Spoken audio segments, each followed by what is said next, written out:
Hello and welcome to Auto Shenanigans. How the devil are you? Have you had a good week? My name is John. Thank you very much for joining me for another exciting Great British Road Journey.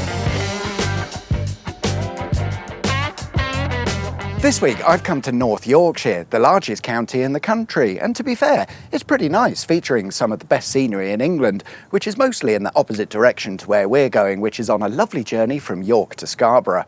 As always, to help navigate our way around, we'll be using my 1923 Michelin guidebook, period correct maps, and are you going to Scarborough Fair?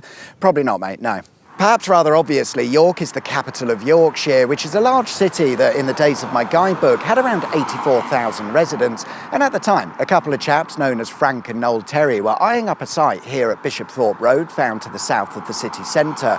Their intention was to build a huge factory to manufacture chocolate, something that their family business had been doing since 1767, and the factory here would have allowed the company to expand further. It would open in 1926 to produce all manner of chocolate-based products, but perhaps the most famous of all, released in 1932, is Terry's Chocolate Orange. It's not Terry's, it's mine.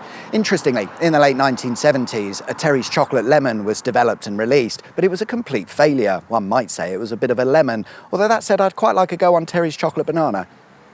Despite the lemon failure, the factory soldiered on until 2005, at which point the owners at the time, Kraft Food, decided to shut it all down and move production elsewhere, like they have done with everything else that they bought, and now the factory is houses and offices. My guidebook suggests that maybe we'd like to take a look at York Cathedral. Oh, sorry, that is what appears to be a Cold War nuclear bunker.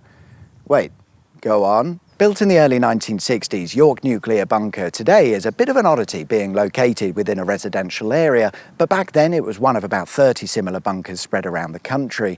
Its main purpose is to house several staff who would monitor and look out for nuclear explosions, plus the direction and levels of nuclear fallout should the have hit the fan and completely annihilated it. The bunker was staffed permanently between 1961 and 1991, working across 3 floors that are built underground, and thanks to English Heritage restoring it in 2000, it survives as one of the best examples of such a bunker. We're heading to Malton next, which is a simple drive along the A64. Whilst the road certainly existed back in the day, it's seen quite a few changes, with corners smoothed out and in some cases small hamlets being bypassed, such as Barton Hill. The road used to follow this route, but that's not the case anymore. And the road used to cross over a railway via a level crossing, but this has since been removed, and the road you now use has a bridge going over the railway, but it's quite easy to see where the old road used to go. There was also a railway station located here between 1845 and 1930, but it was a fairly minor station, and it was closed to passengers along with several others on the line in order to speed up tourist rail traffic heading from York to Scarborough.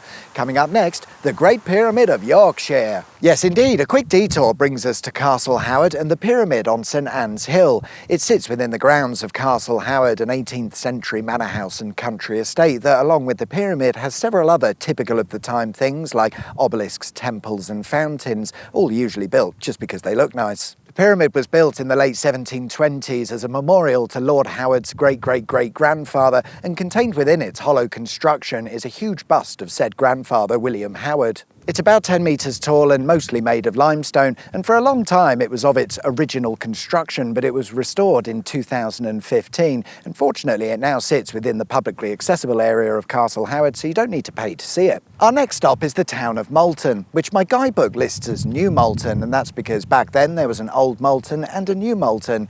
Today Old Malton is still a place, but New Malton has been shortened to Malton, I assume after it was decided it was no longer new.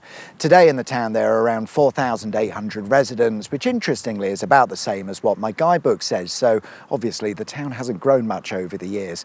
My guidebook suggests that maybe we'd like to take a look at Castle Howard, but we sort of did that already. So instead, here's a museum known as the Eden Camp Modern History Museum, which was originally a prisoner of war camp built in 1942, operating until 1948. The huts that would have housed the camp's guests were purchased in 1985. Somehow many of them had survived, and the plan was to turn them into a crisp factory, but the story goes that following the visit of some ex-prisoners, the idea came about to preserve the site and open it up for all to see. And that's exactly what they did, and in 1987 the Eden Camp Museum opened to the public. Each hut contains an exhibit or scene covering a different aspect of life during the Second Small Disagreement, from home life to the front line. But their most recent addition is perhaps one of the more interesting, where one can take a look at human-steered torpedoes. They were first developed in 1909, but it took a while to get the hang of things, and it wouldn't be until 1918 that such a device was used to blow up a ship. Obviously, they weren't blowing up people. The idea was that you could steer yourself to an enemy ship underwater, attach an explosive, and then run or torpedo away rather quickly. And we'll torpedo ourselves away up the A169 towards our next destination, which follows the same route as our period-correct maps. However, over the years, subtle changes have been made to the road. For example, the A169 crosses over the River Rye via a bridge, but back in the day there was a different bridge here and the road followed a slightly different route. Whilst the bridge is long gone, this overgrown lay-by are the remains of the original road. And it's the same situation a short distance along, where we find this parking lay-by, which is also leftovers of the original road and route. Completely unrelated, but keep an eye out for this motor vehicle on a plinth. You can't really miss it. It marks the location of NY 500, an automotive and motorcycle cafe that needs to be open more because we'd be stopping in for a coffee.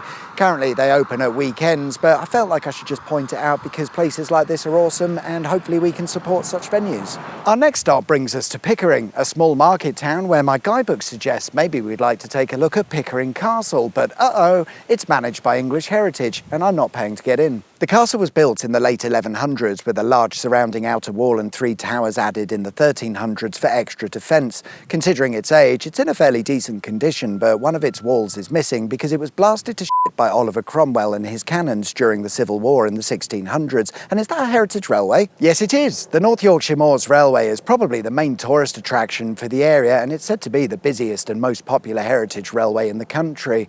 Pickering Station serves as the southern terminus for the railway, and it's a wonderfully restored station set in the 1930s, and it's most likely what it looked like in the days of my guidebook. Of course, back then it wasn't a tourist attraction, it was just the railway. But you know the story. Built and opened in the mid-1800s, beaching, Preservation Society set up in the 1960s, and now a successful heritage railway which will take you on a journey through the beautiful North Yorkshire moors. From Pickering, we'll be heading along the A170, which takes us past Dalby Forest, like a normal forest but with a smoother high end and slightly reduced hiss. It's a fairly uneventful drive, passing through several small villages, but eventually we'll run out of land, signalling we've arrived in Scarborough. Which is by the seaside, yeah! Oh, it's the North Sea in the north of England.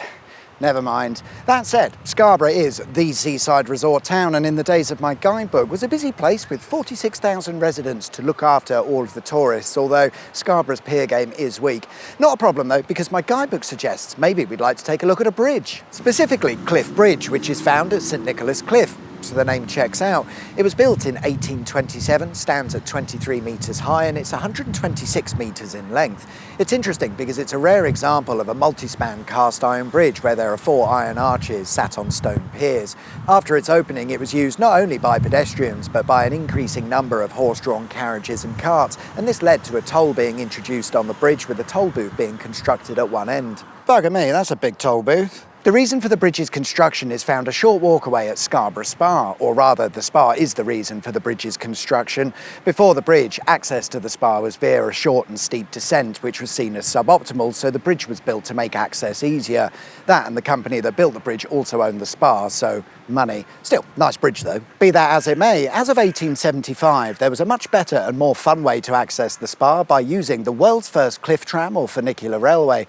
On opening, it proved to be incredibly popular, and a further 4 cliff railways were built in Scarborough, although only 2 of them remain today, and this is one of them, known as the South Cliff Lift. It's not massive at 87 metres in length, but that's not the point. It's carrying you up or down a gradient of 57%, and that's rather steep, and it's still doing so after 150 years. And there we are then, guys. That's all we've got time for this week. Thanks very much for watching. I hope you liked the video. If you did, there is of course a button specifically for that, and if you haven't subscribed already, please consider doing so. That would be wicked sweet awesome. Enjoy the rest of your week, whatever it is you get up to. My name's John. You've been watching Auto Shenanigans, and I'll see you guys next time for another exciting Great British Road Journey. Till then, take care. Bye-bye.